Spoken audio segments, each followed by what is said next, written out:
ఇదిగో ప్రభా నాలుగో మహిళ దేవా దేవి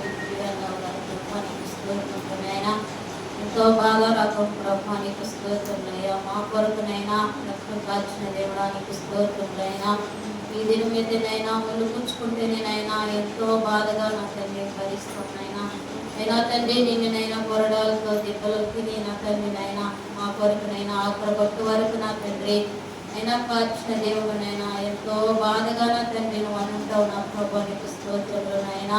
అయినా ఎంతో వేదన నా తండ్రి మా కొరకునైనా భరించావు నా తండ్రి నీకు స్తోత్రములయ్యా. నా తండ్రి నీకు వేలాది వందనాలు స్తోత్రాలు. అయినా నీకు వందనాలు, అయినా నీకు వందనాలు స్తోత్రాలు చెల్లిస్తున్నావయ్యా. ఈ నాలుగో మాటగా నా తండ్రి అయినా మా యొక్క హృదయాలలో ప్రభా నింపుకొని ప్రభా మరి నా తండ్రి విని గ్రహించే హృదయాన్ని మాకు దయచింది తండ్రి. నీ మాటని ప్రభా నీకు స్తోత్రాలు సృజిస్తూ నజరేయుడైన యేసు నామములో అడిగి వేడుకుంటున్నాం నా తండ్రి.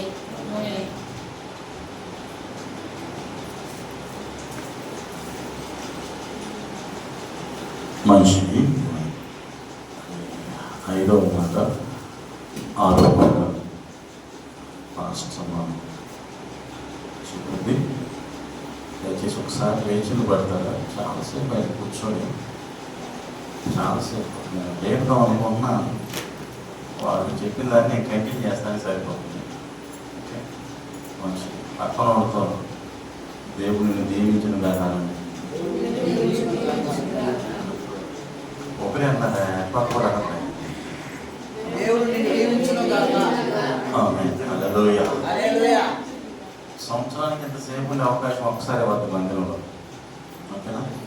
మంచిది. మరి చప్పట్లు కొట్టి పాస్తున్నాను.